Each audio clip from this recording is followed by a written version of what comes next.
context matters. It is tempting to identify risks that, while real, are not relevant to your context. There are some risks that are simply too large or too derivative to spend any time analyzing.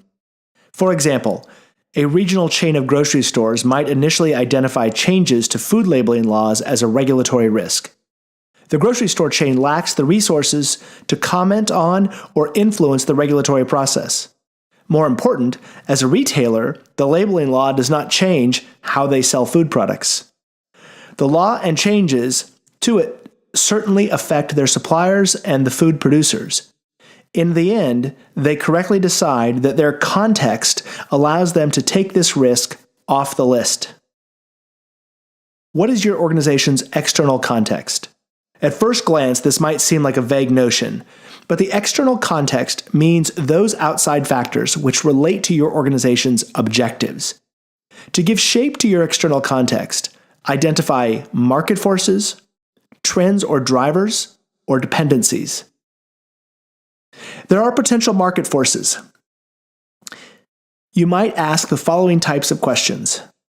Does your organization compete in a regulated industry such as financial services, healthcare, or transportation?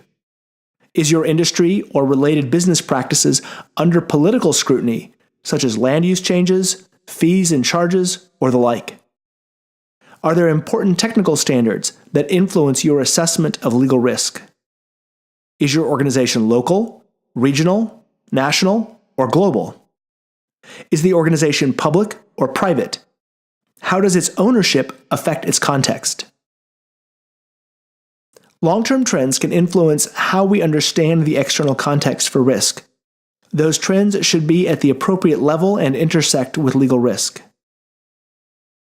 Dependencies can magnify both likelihood and consequence ratings, so it is important to identify them in our assessment of the external context. For example, if the organization relies on a single supplier for a key component of production processes and it is difficult to switch, then a breach of contract risk would automatically impose more risk than a similar claim with a commodity supplier. The internal context can be just as complex, sometimes more so, as the external environment. We will focus on three major areas: objectives, structure, and systems.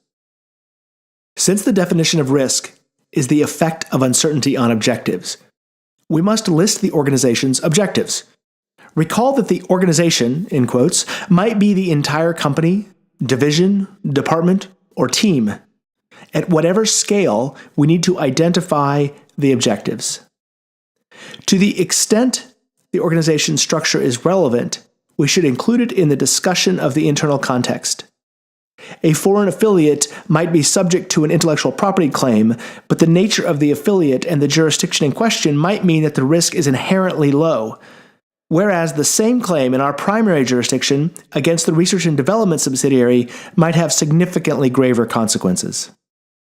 Understanding our internal systems is important for two different reasons. First, they can be a useful source of quantitative data to improve our qualitative judgment about likelihood and consequences.